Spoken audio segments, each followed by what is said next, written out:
সকাল থেকে তোমাদের যে চেস্ট পিজারের যে ট্রেনিং দেওয়া হলো গ্যাস চার্জের বা সেটা তোমার ডিপ পিজারে কীভাবে গ্যাস চার্জ করতে হয় তোমাদের ট্রেনিংটা দেওয়া হলো, তোমাদের কেমন লাগলো তোমরা একটু বলবো। এটা নাকি খুব ভালো একটু জোরে বলবে কাজটা করলো তাকে কেমন লাগলো, যে তোমাদের দেখালো সব, মানে তোমরা যেটা যেটা শিখেছো বা আজকে যেটা নাইট্রোজেন ওয়াশ বা গ্যাস চার্জিং কমপ্লিট ভ্যাকুম, তো এটা কেমন লাগলো তোমাদের? মানে আগেরটা বেটার ছিল না এটা বেটার ছিল? আগে থেকে এটা বেটার, খুব বেটার। এবার আজকে তোমাদের ফার্স্ট স্টেজ দেখানো হলো, দ্বিতীয় দিন আরও উন্নত, মানে আরও অন্যভাবে অন্য ধরো এসি দেখানো হবে, ওয়াশিং মেশিন দেখানো হবে, মাইক্রো ওভেন দেখানো হবে। আমাদের কাছে মাইক্রো ওভেনও রেডি আছে। পার্ট টু পার্ট প্রত্যেকটা আলাদা আলাদা করে দেখানো হবে। মানে আজকে যেটা দেখানো হলো একটা পার্ট কমপ্লিট হলো, নেক্সট দিনে আরো অনেক কিছু আছে সেগুলো শেখানো হবে, যেটা সবাই আগামীকাল মানে শিখতে পারবে সব কিছু।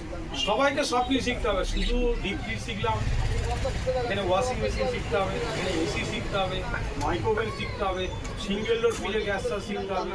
সবাইকে পার্টে আজকে ফার্স্ট দেখানো হলো, এরপর পার্ট প্রত্যেকটা আলাদা আলাদা দেখানো হবে। আবার আমরা এসি ইনস্টল সামনাসামনি ইনস্টল হলে আমরা তোমাদের পাঠিয়ে দিলাম যে একটা এসি ইনস্টল হচ্ছে তোমরা দেখো, বা দুজন থেকে একজন করে পাঠালাম। এই 2 মাসে যে গ্যাপ আছে, এই 2 মাসে তোমরা ট্রেনিংগুলো একটু নিয়ে, ঠিক আছে? এবার তোমাদের যে স্যার আছে, স্যারের সঙ্গে প্রোগ্রাম করে সেটেলমেন্ট করে, ঠিক আছে? ঠিক আছে।